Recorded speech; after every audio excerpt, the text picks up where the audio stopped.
On a vu la dernière fois les versets 1 et 2. Du coup, on va continuer un peu. Je vais lire d'abord dans la version Louis II qui nous est courant, et puis après je reprendrai encore dans... La dernière fois, nous avions parlé de la nécessité de nous offrir comme un sacrifice vivant.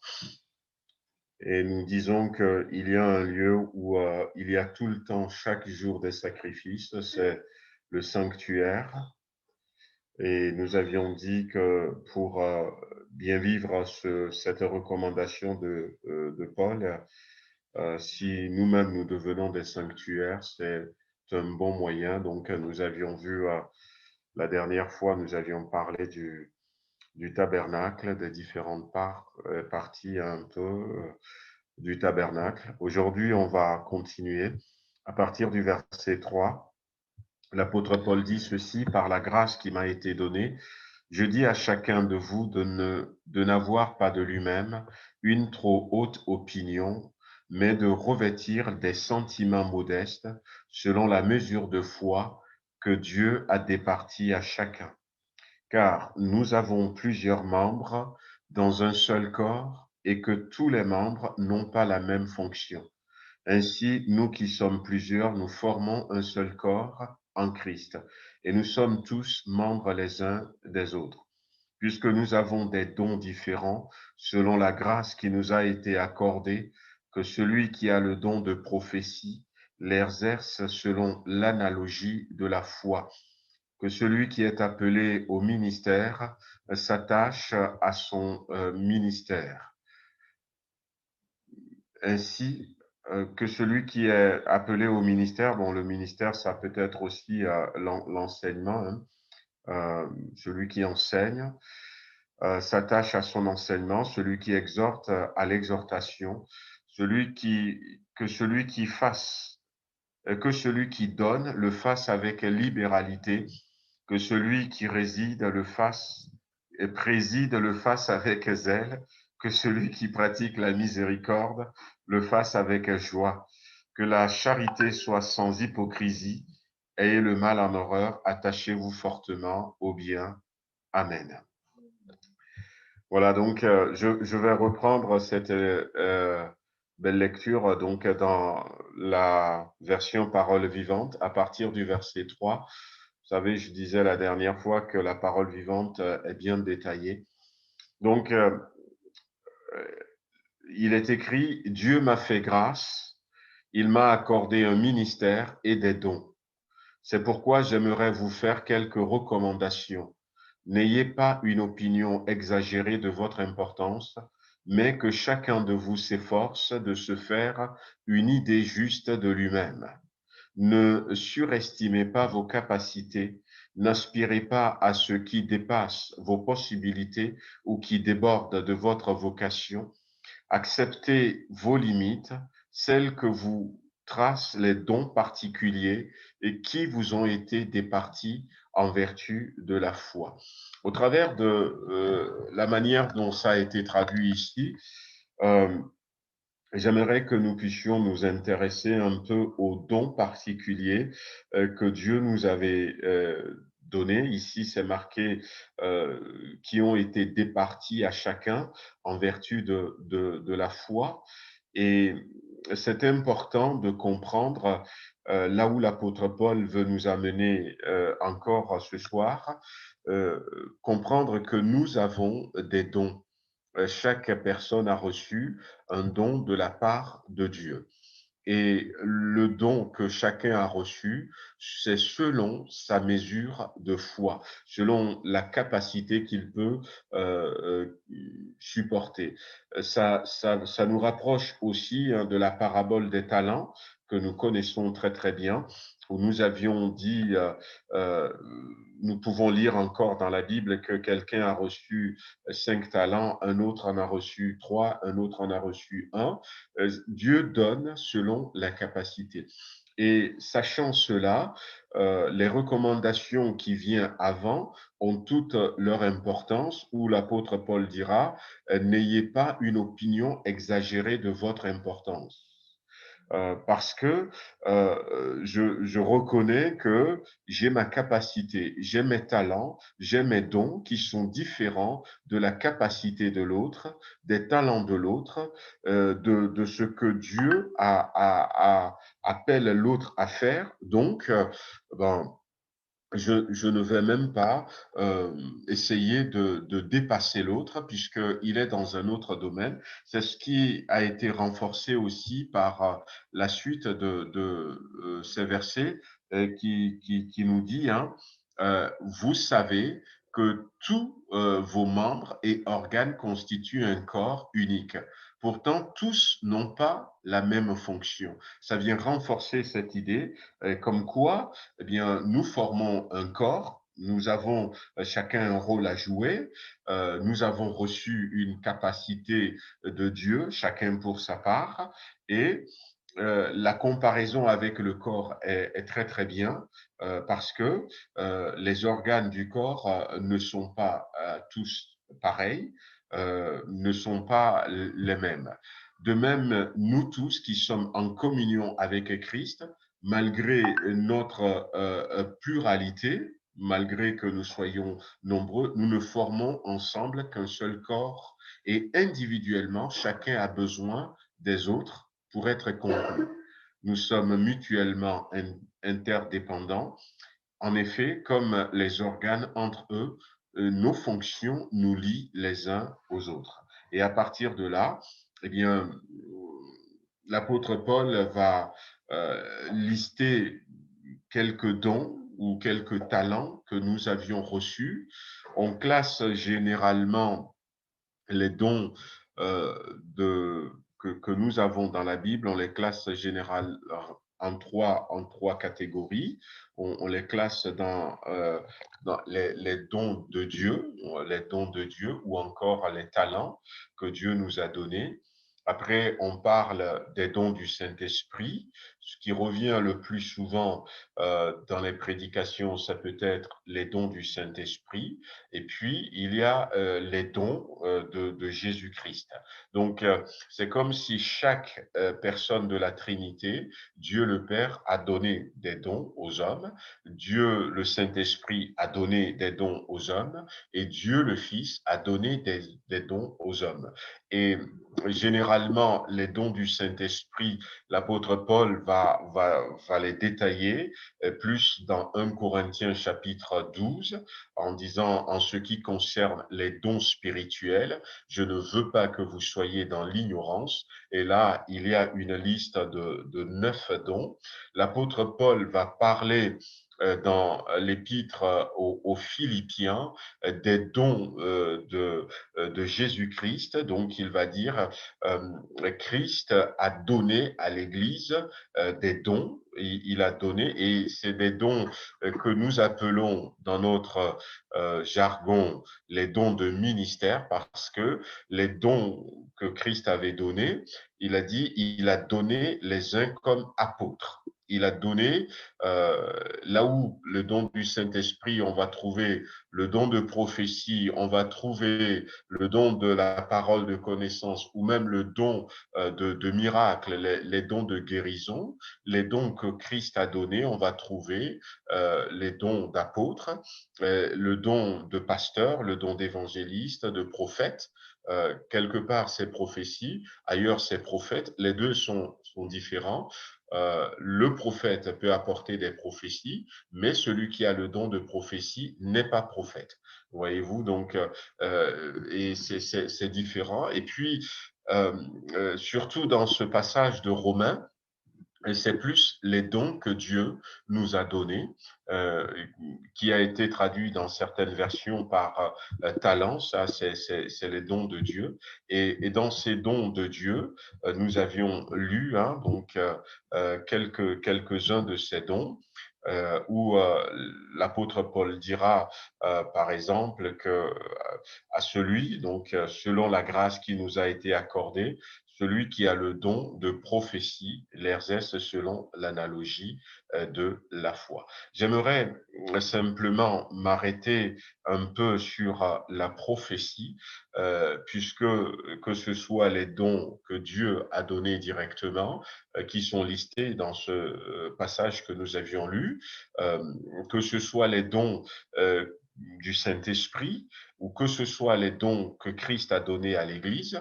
On retrouve chez Dieu la prophétie, chez le Saint-Esprit la prophétie, et on retrouve chez les dons de Christ le prophète. On voit quand même que la prophétie revient, et non seulement la prophétie revient, mais la prophétie est importante, puisque l'apôtre Paul, euh, dans dans 1 Corinthiens, donc à partir du verset 14, du chapitre 14 surtout, va revenir sur la prophétie et va parler de ce don de la prophétie. Il va en parler. Euh, voilà. Donc, j'aimerais m'arrêter un peu parce que euh, ce qui est à savoir, c'est que dans ces derniers temps, dans ces derniers temps, euh, la prophétie va jouer un rôle important. La prophétie va jouer un rôle important dans le sens que quand nous lisons dans Actes chapitre 2, où la Bible nous parle euh, la Bible nous parle à partir du verset 15, verset 15 de l'intervention de Pierre. Pierre va dire que quand ils avaient reçu le Saint-Esprit, Pierre avait dit, ah non, ces gens-là n'étaient pas ivres, ils n'ont pas bu de vin parce que c'est juste la troisième heure, 9 heures du matin. Et donc, il va dire au verset 16 et 10, à partir du verset 16 de Actes chapitre 2, mais c'est ici ce qui a été dit par le prophète Joël. Dans les derniers jours, dit Dieu, je répandrai de mon esprit sur toute chair.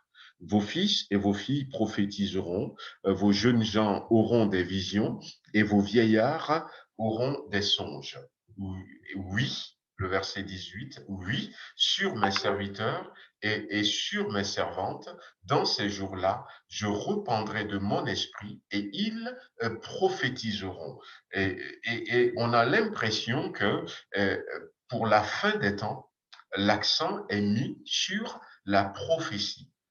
Parce que l'apôtre Paul reprend ce qui a été dit dans Joël en disant vos fils et vos filles prophétiseront, vos jeunes gens auront des visions, vos vieillards auront des songes. Et le verset 18, oui, sur mes serviteurs et sur mes servantes, dans ces jours-là, je répandrai de mon esprit et ils prophétiseront. La prophétie est un signe. On a parlé des signes, mais la prophétie aussi constitue un signe caractéristique de la fin des temps. De la fin des temps. Donc, nous avons besoin de vivre ce que Dieu veut nous faire vivre dans ces temps, puisque c'est lié au retour de Jésus-Christ. Et nous allons voir de plus en plus de manifestations de prophéties qui vont se faire.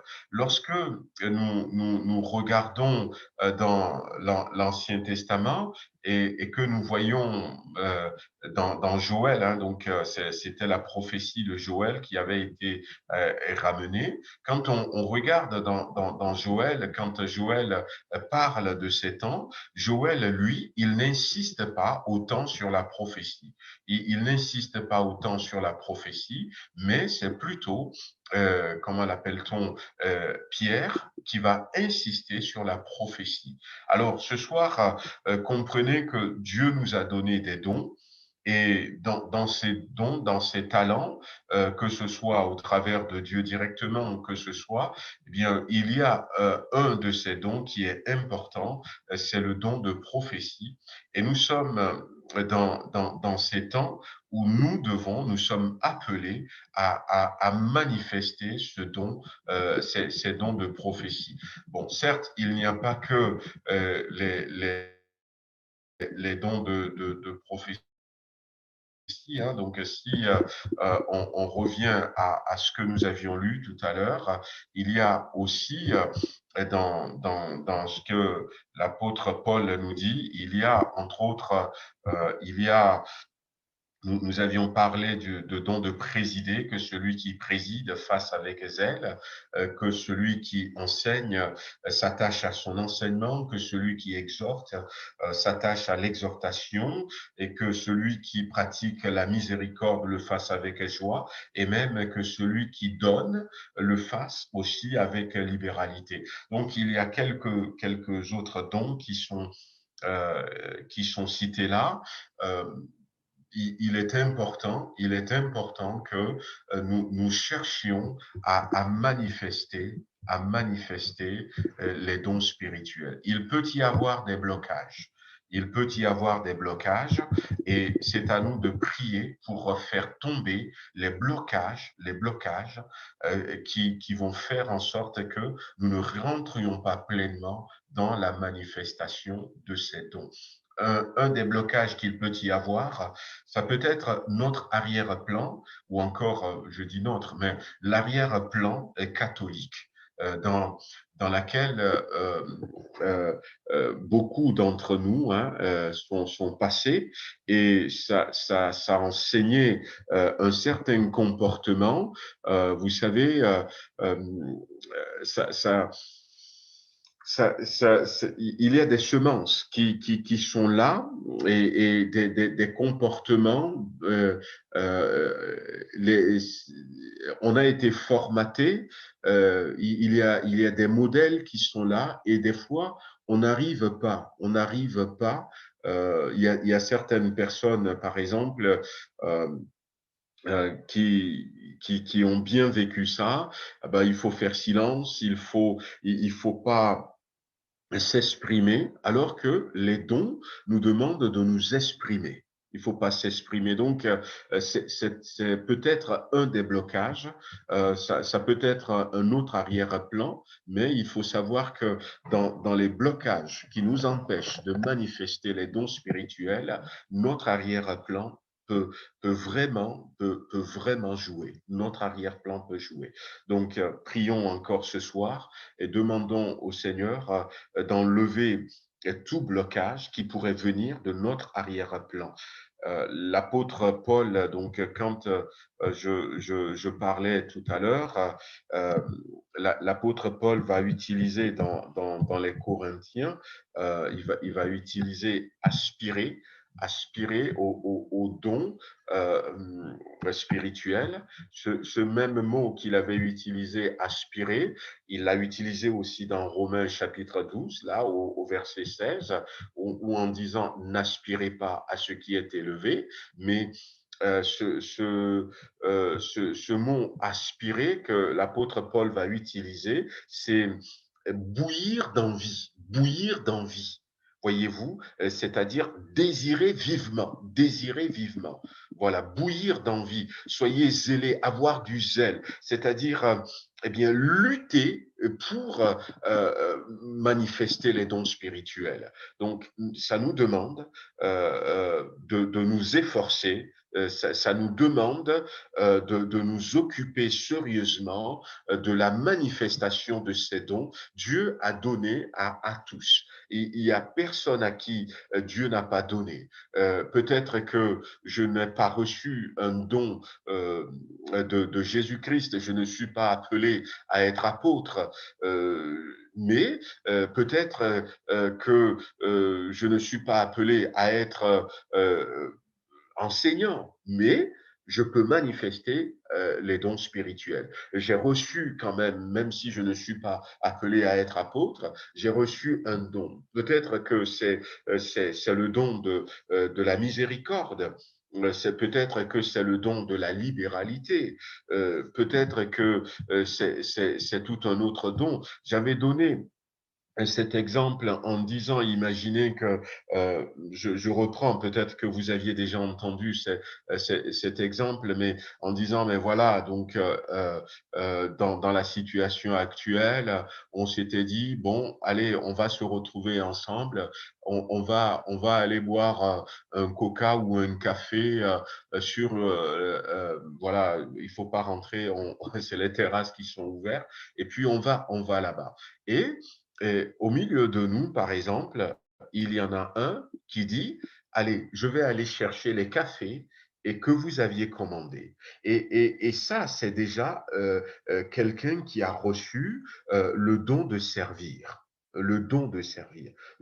Personne ne lui a rien dit, mais et combien de fois on se propose. Des fois, on croit que Dieu ne nous a rien donné et puis on fait rien, alors que Dieu nous a donné des choses. Et vous allez voir que quelqu'un va dire, allez, tiens, je vais aller chercher les boissons. Et puis, dans l'image que j'ai fait, imaginez que cette personne, il revenait avec le plateau de café et on ne sait pas ce qui s'est passé. Il a glissé, le plateau est tombé et voilà, donc le café s'est répandu par terre, tout est cassé. Alors, qu'est-ce qui va se passer? Spontanément, il y a quelqu'un parmi le groupe que nous sommes, même si, supposons que moi je ne sois pas là, mais que c'est des groupes de chrétiens, il y a quelqu'un qui va dire, ben, lève-toi, bouge-toi, déplacer cette table. Le don de diriger, spontanément. Le don de diriger, et que celui ou encore le don de présider. C'est le mot que nous avions lu ici. Personne ne lui dit mais commande les autres et tout, mais tout à coup, ben, il commence à organiser les choses. Et celui qui peut-être a reçu le don de miséricorde, dans tout cela, va s'intéresser à la personne qui portait le plateau et dont le plateau est tombé. Lui, celui ou celle qui a le don de miséricorde va s'intéresser à cette personne, va se tourner tout à coup vers la personne. Ce qui lui importe, c'est la personne. Tu n'es pas blessé? Eh bien, t'inquiète pas. Et même si elle a la possibilité, va poser sa main sur son dos. T'inquiète pas, ça arrive à tout le monde. Et va chercher à voilà, celui qui a reçu le don de libéralité, de donner, va dire, vous en faites pas, je commande, je passe une autre commande pour tout le monde. Ça ne le gêne pas. De dire, bah, on est 5, on est 10, eh bien, voilà, donc je vais donner de l'argent. Et, et c'est simplement pour dire, hein, on peut aller, hein, donc l'enseignant va chercher à expliquer ce qui s'est passé en disant, bah, si le plateau est tombé, c'est parce qu'il y a un côté qui est plus lourd que l'autre, tout ça. Le prophète, celui qui a un don de prophétie, dira tout de suite, eh bien, ce n'est pas la faute de Dieu, ou alors le frère ou la sœur qui a fait ça. Voilà, donc va chercher à innocenter Dieu en disant que va rattacher ça à quelque chose de spirituel, en disant, bah ouais, euh, ça peut être une attaque, je ne sais pas. Voyez-vous, euh, c'est pour dire que si nous sommes le nombre que nous sommes ce soir, tous ensemble là, chacun d'entre nous va faire quelque chose. Pourquoi? Parce que va réagir d'une certaine manière. Je ne pense pas.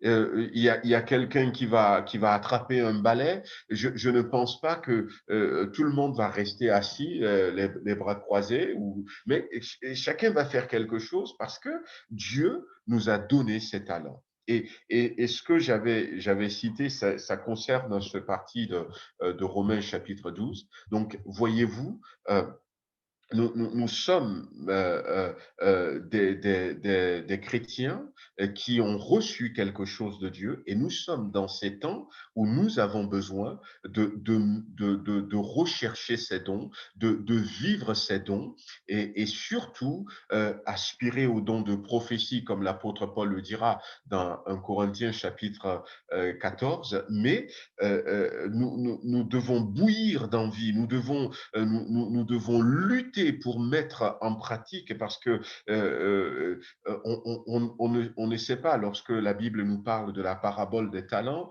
nous ne voulons surtout pas nous retrouver dans la situation de celui qui est parti cacher son talent. Celui qui est parti cacher son talent. Donc, nous avons reçu des dons et ne permettons pas que quelque chose nous bloque. Donc, comme je disais tout à l'heure, notre arrière-plan peut nous empêcher, euh, voilà. Mais ce qui peut nous bloquer aussi, c'est non pas simplement notre arrière-plan, mais c'est aussi peut-être notre tempérament, excusez-moi, français, notre tempérament français.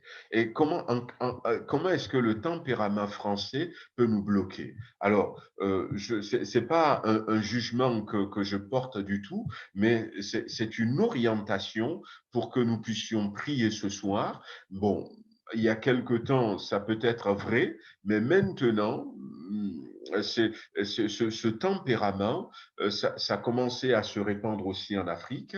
L'Afrique est encore une société qui vit en communauté. Mais dans ces pays développés, l'individualisme a pris le pas, a pris le pas. Or, les dons spirituels, l'apôtre Paul va insister là-dessus, c'est pour le bien commun. C'est pour le bien commun. C'est pas chacun pour soi. On ne peut pas vraiment le manifester si nous n'avons pas ce tempérament de vouloir bénir les autres. L'apôtre Paul dira que c'est pour l'utilité commune. Les dons ne sont pas donnés pour faire de moi un prophète, non pour faire de moi un apôtre, pour faire de moi, comme j'ai dit tout à l'heure, quelqu'un qui est compatissant plus que tout le monde. Non, c'est pour l'exercer vis-à-vis de l'autre. Celui qui a la miséricorde va se tourner vers l'autre. Celui qui a reçu le don, voilà, d'exhortation, si je peux prendre aussi ça, donc va l'utiliser pour les autres. Donc, c'est pas quelque chose à garder, mais c'est changer de tempérament. Et sans le savoir, ce tempérament qui gagne beaucoup maintenant dans les pays développés peut être, sans qu'on s'en rende compte, un autre blocage. Voilà, donc un autre blocage. Et puis, euh, euh, il y a aussi un autre blocage, c'est que il peut y avoir, il a eu, hein, donc il a eu dans le passé, et il peut aussi y avoir des dérapages. Des dérapages. Mais les dérapages ne doivent pas nous amener automatiquement à dire que les dons sont mauvais, que les dons, c'est quelque chose de négatif. D'ailleurs, dans la Bible, l'apôtre Paul, qui dit quelque part aspirer aux dons, va dire aussi aux Thessaloniciens, examiner les prophéties, examiner les dons en quelque sorte.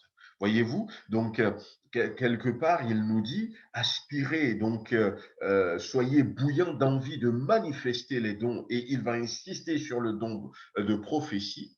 Et après, il va nous dire, eh bien, examiner les prophéties, parce que il sait très bien que il peut y avoir des prophéties qui des fois sont complètement à gauche. Il peut y avoir des prophéties où la personne a reçu juste une pensée, mais va développer une prédication. Des fois, malheureusement, ça peut arriver comme ça. Mais pour autant, l'apôtre Paul n'a pas dit refuser les prophéties, considérer les prophéties comme négatives. Non. Même si, par exemple, il y a des dérapages, peut-être que celui qui a fait le dérapage a besoin d'apprendre, a besoin de maturité, a besoin de comprendre les choses. Et moi j'ai entendu le témoignage de quelqu'un que je respecte beaucoup, et cette personne me disait, la première fois où il avait apporté une parole à l'église, il y avait un seul mot, un seul mot. Alors, il m'a pas rappelé, je me rappelle plus du mot, hein, donc un seul mot, je sais pas quel mot c'est, ça peut être grâce, ça peut être amour, ça peut être foi, et cette personne me disait que ça lui a été compliqué d'apporter cette parole. Parce qu'un seul mot, eh ben, les gens vont attendre d'autres choses et tout. Mais eh bien, finalement, il a dit son seul mot. Et puis les gens attendaient à la suite et rien n'était arrivé. Et des fois, c'est vrai que quand tu reçois un seul mot, tu peux te dire, mais c'est très peu. Et puis, je vais rajouter quelque chose, je vais inclure le mot dans une phrase, et puis finalement, quand ce n'est pas ce qui vient de Dieu, ça peut se ressentir, mais quelle que soit la manière dont ça se passe, nous ne devons pas considérer les dons comme quelque chose de négatif. Donc, ça fait aussi un des blocages. Donc, non seulement notre arrière-plan, se détacher aussi de ce tempérament, hein, donc de ce tempérament euh, d'individualiste. Et puis, comment l'appelle-t-on comment, ne considérez pas les dons comme négatifs. Et puis, on peut se dire aussi, comment l'appelle-t-on? J'ai envie de un quatrième blocage que je vais, c'est euh, euh, ne pas se décourager, s'organiser. Pourquoi? Parce que, eh bien, des fois, on n'a pas le temps. On n'a pas le temps. Le déroulement du culte est fait d'une certaine manière. Euh, ça arrive très, très rarement. Euh, je ne sais pas, peut-être une fois par an, que, eh bien, peut-être le pasteur dise on fait silence, et puis là, quelqu'un peut avoir du temps, s'il a une parole, la porter, mais comme ça n'arrive pas, des fois, on n'arrive pas, on a reçu quelque chose, mais il faut savoir que finalement, ça peut être un blocage. Quand on n'arrive pas à s'organiser dans le déroulement du culte pour apporter ce que Dieu nous a donné, petit à petit, ça va. Les dons sont aussi comme un fleuve. Et quand ça ne coule pas, à un moment donné, le fleuve meurt.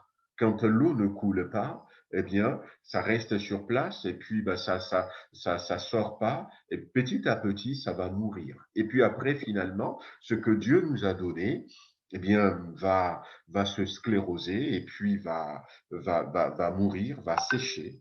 Donc, c'est pour ça que nous devons prier que Dieu nous donne le moment, que Dieu nous donne le temps, que Dieu nous aide à nous organiser dans le déroulement d'un culte. Euh, des fois même, on peut prier et puis dire, mais Seigneur, permets qu'il y ait un temps. Moi, j'avais reçu une fois une parole et on était avec les pasteurs, et on était en congrès et puis quand j'avais reçu ces paroles, c'est vrai qu'on a aussi des moments, hein, donc comme au culte, et puis il y en a qui élèvent la voix, qui apportent. On était dans une salle, voilà, où on peut entendre sa voix.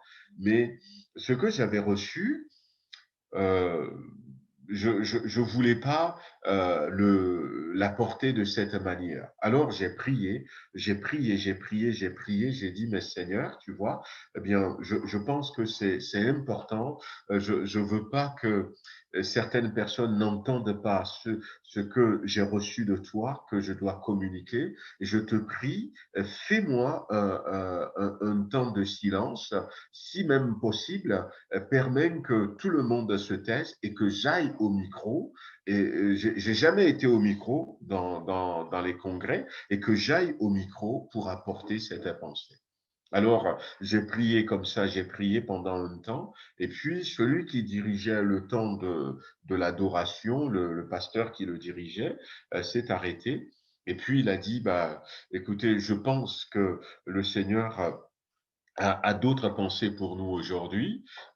J'aimerais que s'il y a un frère ou une sœur, puisqu'il y avait les épouses de pasteurs aussi qui étaient là, s'il y a un frère ou une sœur qui est au milieu de nous, qui a une pensée, ben, je vais lui demander de venir ici devant au micro pour apporter la parole. Donc, le Seigneur a permis, des fois, le Seigneur peut le permettre comme ça. Le Seigneur peut le permettre comme ça. Mais c'est à nous, eh bien, de nous organiser, frères et sœurs, pour pouvoir apporter. Donc, ce qui est important, euh, c'est de comprendre que nous sommes à la fin des temps. Nous sommes à la fin des temps et que dans cette fin des temps, euh, Dieu, plus que jamais, Dieu veut insister sur les dons spirituels et en particulier euh, sur le don de prophétie, sur le don de prophétie. Donc, et nous ne voulons pas être de ceux qui vont empêcher donc ce que Dieu veut faire de se faire. Au contraire, nous sommes en train de prier pour un renouveau spirituel, un renouvellement donc dans le Saint-Esprit. Donc que le Seigneur nous donne d'aspirer aux dons spirituels et surtout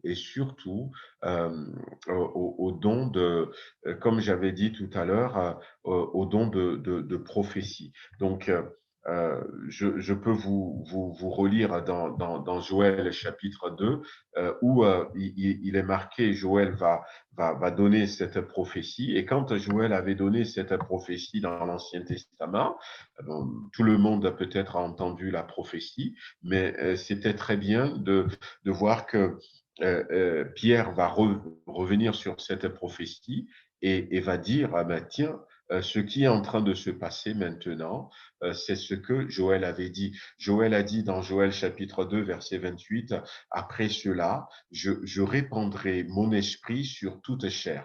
Vos fils et vos filles prophétiseront. Vos vieillards auront des songes et vos jeunes gens auront des visions et même sur les servantes et sur les serviteurs et sur les servantes. Dans ces jours-là, je répandrai de mon esprit. Et Joël s'est arrêté là. Joël s'est arrêté là. Mais lorsque Pierre va reprendre cette phrase, Pierre ira un peu plus loin et Pierre dira, il dira oui, il va insister sur la prophétie. Donc, vos jeunes gens auront des visions, vos vieillards auront des songes, mais il va revenir, il va sur la prophétie, il insiste sur la prophétie et je vous dis que Dieu est sur le point de nous donner, de manifester les dons. Il y aura beaucoup de prophéties en ces temps-là. Donc, soyons de ceux qui vont suivre le conseil de l'apôtre de notre bien-aimé Paul dans Romains chapitre 12, qui va nous dire donc ce que nous avions lu tout à l'heure. Dieu m'a fait grâce, il m'a accordé un ministère et des dons. C'est pourquoi j'aimerais vous faire quelques recommandations. Non pas des conseils, mais quelques recommandations. Et dans ces recommandations, bien aimés, aspirons aux dons spirituels. Dieu nous a donné des choses. Nous ne savons plus combien de temps nous avons devant nous.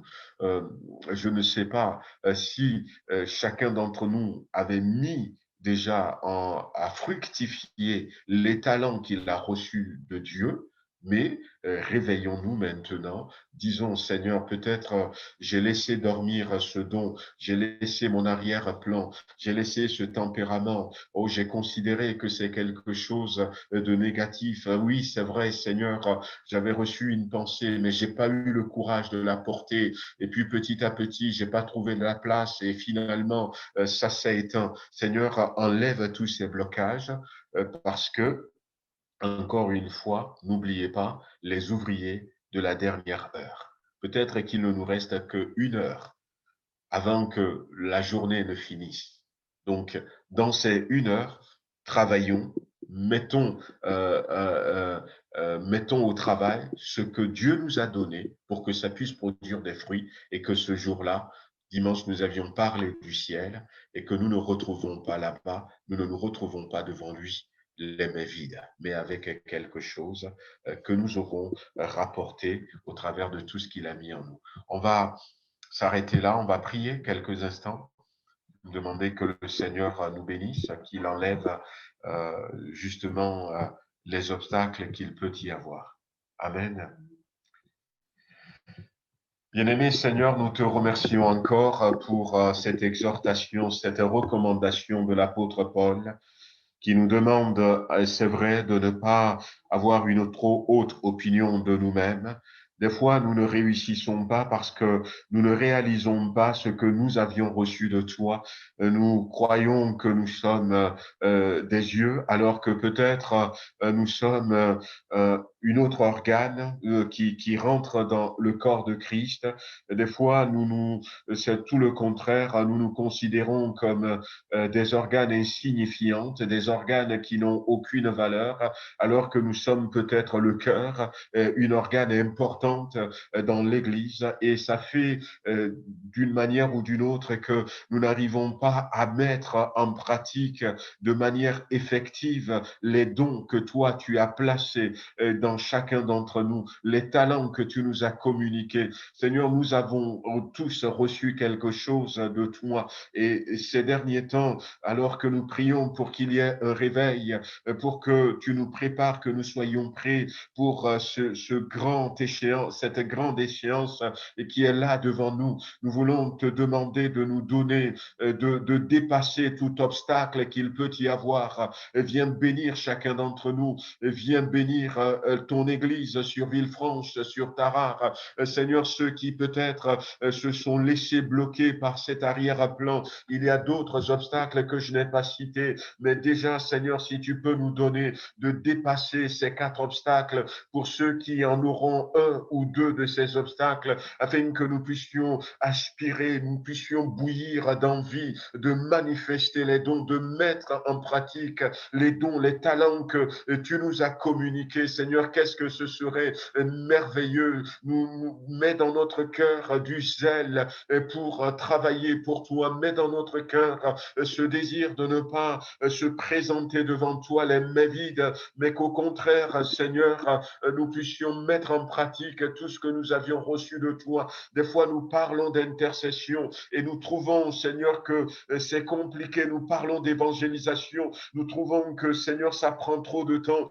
Peut-être simplement parce que nous n'avons pas réalisé que nous avions reçu des capacités, que nous avions reçu des potentiels, Seigneur, que nous avions reçu des talents, des dons qui vont nous aider dans ces domaines. Peut-être que nous disons que l'Église est pauvre, l'Église s'est appauvrie, qu'il n'y a pas de miracle dans l'Église. Nous le disons, Seigneur, et nous voulons voir des miracles, mais combien, Seigneur, dans l'Église ont reçu des dons de miracles, mais ne les utilisent pas. Nous avons envie de voir, Seigneur, des guérisons dans l'Église, mais combien ont reçu des dons de miracles, de guérison, et qui ne manifestent pas ces dons de guérison. Combien ont reçu des dons de foi et ne manifestent pas, Seigneur, des fois l'appauvrissement de l'Église, l'appauvrissement, Seigneur, des saisons que nous traversons, c'est lié aussi au fait que nous ne réalisons pas que nous avions reçu ces dons et que nous devons les mettre